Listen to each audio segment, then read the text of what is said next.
talk a little bit to you tonight about kind of what it takes for athletes and parents to get their kids to the next level. Specifically, we're going to talk about high school to high school baseball, and then for those that want to go on college baseball. So just in general, what is it going to take for you to help your son, or if you're watching this as a player, for you to get to the next level? So I'll ask a couple questions. Dan will ask a couple questions. We'll just talk and see how this goes. But so Dan, I mean, I guess I could ask you the broad question. What's the best piece of advice you could give to a parent of, let's say, 13, 14-year-old, somebody who's going to be entering high school in the next 1 or 2 years? What would you give the best advice you give to a parent to help prepare their son for the next level? Great question. That's really a loaded question because there are a lot of things that I can talk about here, but I'll just start out by just getting them the best education possible. Find a pitching instructor in the area that actually knows what they're talking about, and find the best books, the best material, the best videos out there that are going to show them how to throw a baseball the correct way, and just have them experiment with a lot of different things.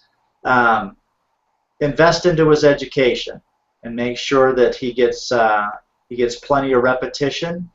Make sure you're following up with, if he is taking instruction from somebody, they're most likely going to give them a lot of drills, a lot of exercises to do. Just make sure that they follow through on those thoroughly. The best students that I have are the ones that just go home immediately. They write down their goals. They write down what we discussed in the lesson, and they're doing those drills day in and day out.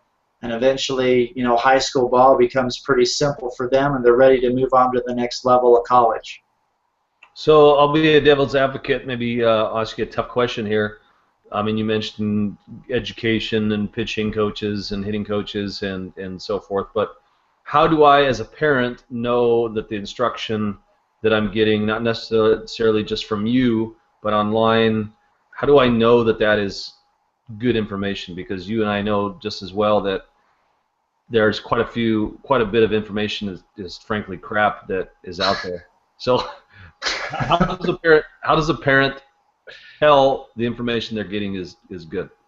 You know, that's a great question, and to answer that, I don't know if I have a perfect answer for that, but I've seen a lot of garbage online. Most of it has to do with I'm assuming the coach's expertise, obviously, and where they got it. Here's the thing: I could tell you what. Maybe to better answer that question is, if they played professional baseball, let's say they were a pitcher in the major leagues for a very long time, that doesn't necessarily qualify them to become a great pitching instructor. I know that really doesn't answer the question.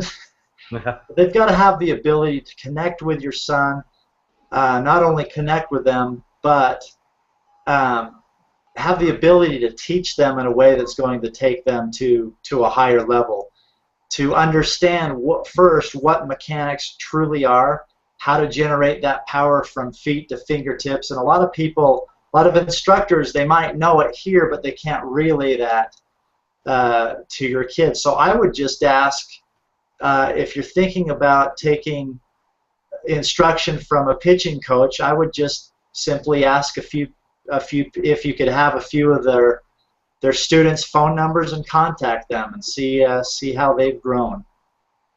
No, it's good. I think I'll add to that in that one of the things that I do quite a bit, and this is probably in the last 3 years I've talked a lot, I've written quite a bit on this and some videos on it. You hear me mentioned a lot on swing and hitting mechanics, or pitching is broken down to what we call standards and style.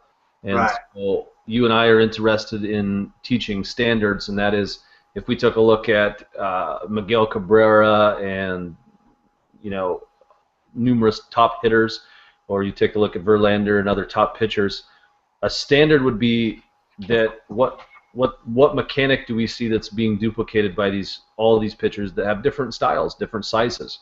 And so that's what we teach, and that's what I would encourage that people to look for, is the information that this coach is teaching, or is the information I'm reading online consistent with something that is being duplicated by all the pitchers or hitters at high levels, and that requires education in itself, because if you don't know what Verlander looks in your mind, it's hard for you to reference what a coach is saying with what he looks like if you don't have that information accessible. And then I'd say that the second would be style, and this is probably what you and I see quite a bit of, is a coach is instructing a student or based upon what he learned when he was in Little League, whether it's keep your back elbow up or squish the bug or all sorts of these cliche terms that are frankly outdated. And that's a preference of the coach. There's no bearing in that. It doesn't fit into actually what major league hitters are doing or pitchers are doing. And so that's when I would say you steer clear of that type of coach. So does that make sense? That does make sense. And to add to what you're saying, how we confuse students sometimes as parents and coaches is we yell out things like throw hard. Ah, yes. Well, what does that mean? What does throw hard mean? How do I throw hard? Or what are some of the other things that you hear from the field? Throw hard, rear back and fire. If somebody rears back, they're not going to be firing the ball very hard. No. It means different things to different people when they hear those things. It's time to instruct the kids, learn how to do that correctly, and that's what I feel we do really well, and we get a lot of great feedback from just being very clear in our instruction.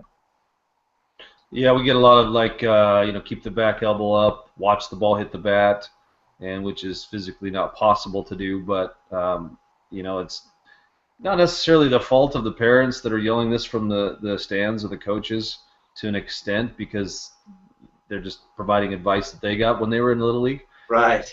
One of the things we talk about a lot, and I talk about a lot, is for those that read our email list and are on our website, is you have to be in a mode of education. You have to be in a mode, if you're trying to get to the next level, it's a full-time job, and it's not necessarily as far as a time commitment where everything you're doing is centered around that, but it's consistent. You're reading books, you're online looking at videos, you're talking to people that are influential in the baseball community, but it's an education, and I know you and I both value this in our own personal as well as professional lives, is you can't do anything successful without consistent education. Right. And some advice I would give is just interview some of the college athletes. Find out what they did to get the scholarships. Find out from professional athletes. Most of us nowadays live by Major League Baseball players. We can ask them, or people in the minor leagues, or at least have been drafted. Talk to them. Ask them a handful of questions about what it takes. What did you do on a daily basis? What was your routine? What is your routine? Find out what their work ethic is. Find out how they set goals and accomplish them, because I guarantee you they worked extremely hard to get to that high level. And most kids really don't have the work ethic that it takes. They might have the desire, but it doesn't show in their work ethic. And when you get the kid that has the desire and the work ethic and the good genetics, I mean, genetics, let's face it, they do play a role, but at the same time, you've got to have the education behind it too. You've got to pitch smart. A lot of guys can hit a 95-mile-an-hour fastball. We see it over, the World Series or the national. The playoffs are going on right now, so we see that all the time. If you're those pitchers are changing speeds, they know how, they study hitters, they know how to do it. You got to start that process at an early age, studying hitters, knowing where to throw to certain batters, and just throwing smarter. What would you say to, I'll give you another question here. What do you say to a kid or a parent that asks you or has heard advice that you must play for this elite team, costs thousands of dollars, they're a travel club, whatever the buzzwords are, you must play for this team if you want to move on to the next level? What do you say to that? Well, there are Super League teams and there are City League teams, as I'm sure there are there. I would say it would be worth playing Super League just because you play a lot of games. The competition is a lot higher. What's a Super League? A Super League team. You guys don't have Super League there? No. I mean, we have, if you're not in high school, you're playing in a a select club team. Right.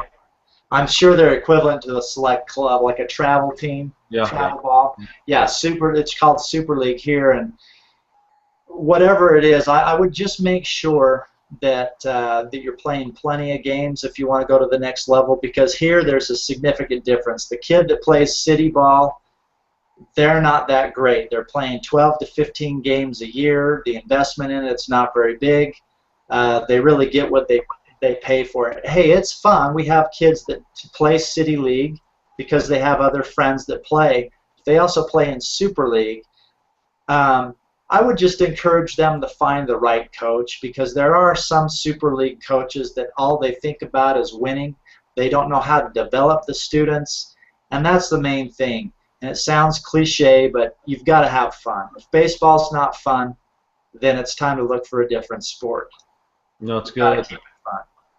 It's good. We get a lot up here. We have a lot of, especially as you approach and you're getting into high school, we have a lot of these high-end clubs that they sell the message that you're not playing 80-plus games with us, then you're not going to make it to the next level.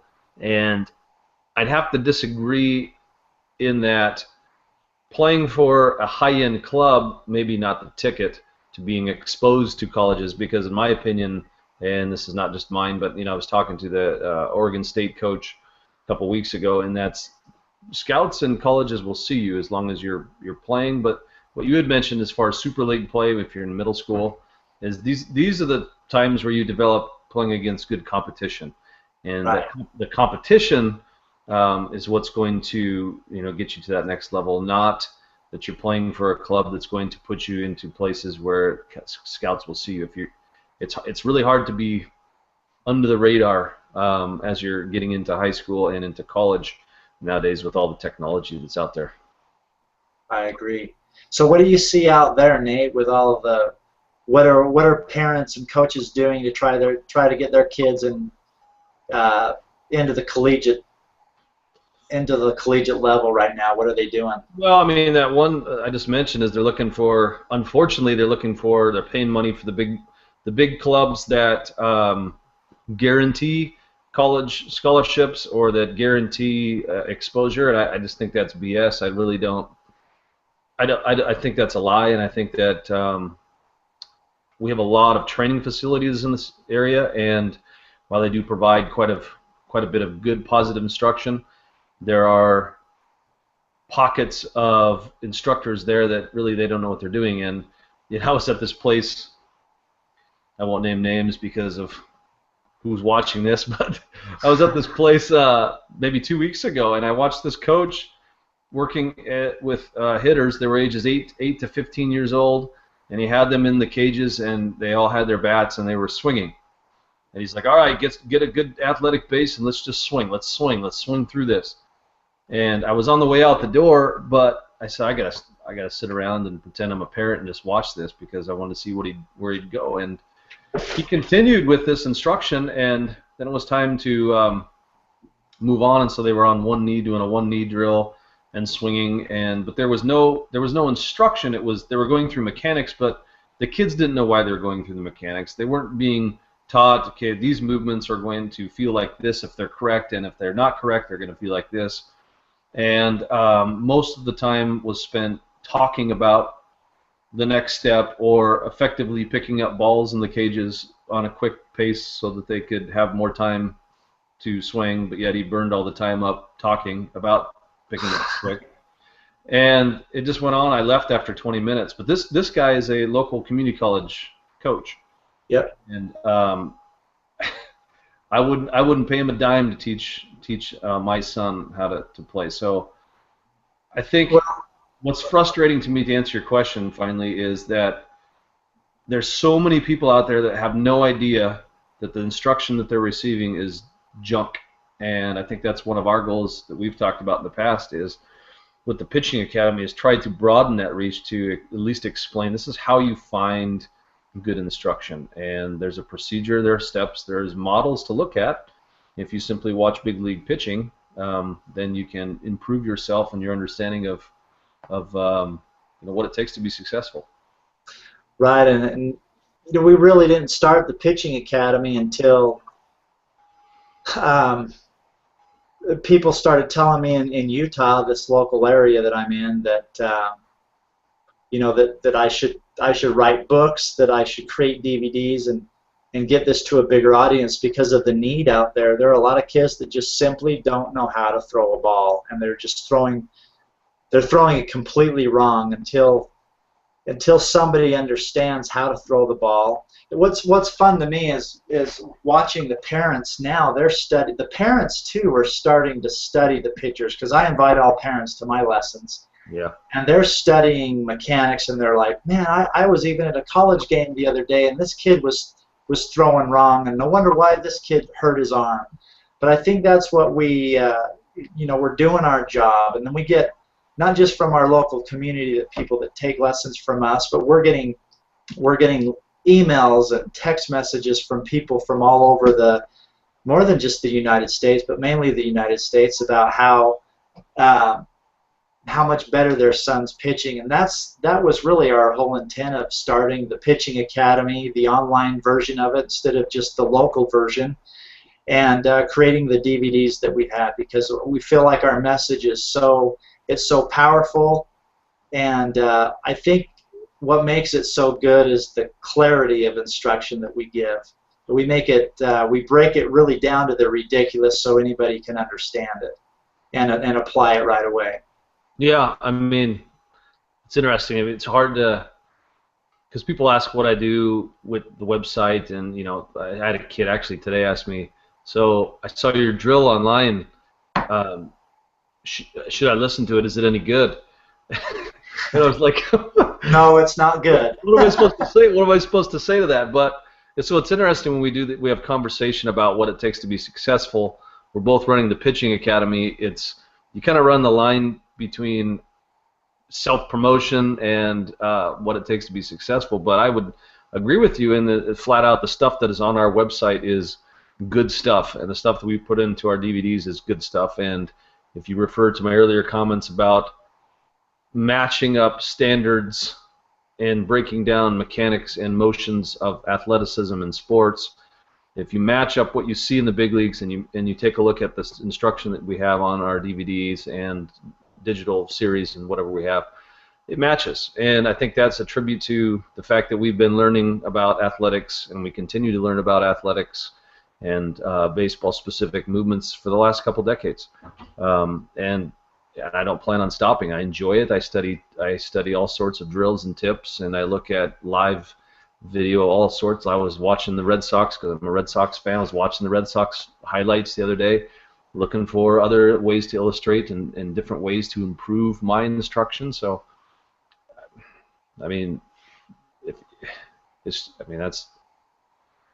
we produce good content, and so if you're struggling as a parent to give your son direction, get in touch with us, and we'll communicate a little bit about what we know. So what would you recommend? We've talked about our instruction, but somebody that's new to the website, they go to thepitchingacademy.com. What do they find? What do you feel that they should? Where do they go first? What would you recommend, Nate?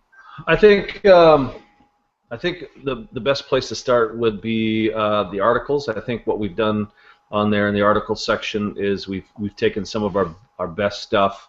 A lot of times I know there's some hitting stuff with some video clips, or some pitching stuff with video clips on there. That's our best stuff is in the articles, and then often in our daily emails that we send out, or at least 4 or 5 times a week, those things go into the blog. But the article section would give you a pretty good understanding of what it is we teach, the philosophy behind it, and you'll start seeing some of the stuff we're talking in the video, and you'll start reading those things. And you can explore the products after that, but the best thing is to communicate with us. I know we get quite a few emails, but we're always open. I love to hear success. We got one the other day about a guy who was working through our program, and his 7-year-old has reduced his walks or whatever. But it's fun to read when people all over the U.S. And outside have success from what we do. So I would say articles first, and then communicate. Send us an email. Say, hey, I found your site, and thank you for what you do. Or I have a question, and can you answer this on a video? And the more that happens, I think that the easier it will be for them to advance themselves as they're connecting with somebody like you and I who are in the baseball community, and write about it all the time. And really what we do is we create content based upon what questions we're getting out there, so it really helps us create our next DVD or write our next book. So we appreciate everybody.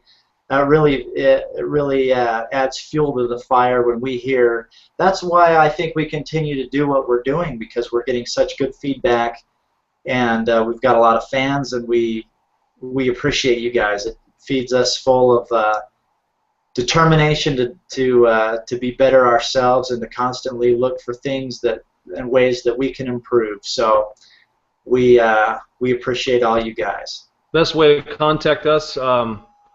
What's the best feed? The pitchingacademy@gmail.com?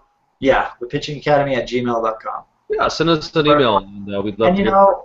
And Facebook is another good way. Facebook, we don't have very many likes on Facebook, but that doesn't matter. We just started Facebook not long ago, but Facebook's just become another portal that we're using to communicate with all of you guys, and we try to throw up as much information as we can. Try to interact with as many people as we can as well. So it's been a lot of fun. And I'm enjoying these videos with we're using Hangouts for this call, but these videos I think will be huge in the future for communicating with people. So emails that suggest, hey, make a video on this, like we said, would be great. So yeah. Anyway, good conversation. All right. Hey, thanks, Nate. Yeah. Talk to you later. See ya.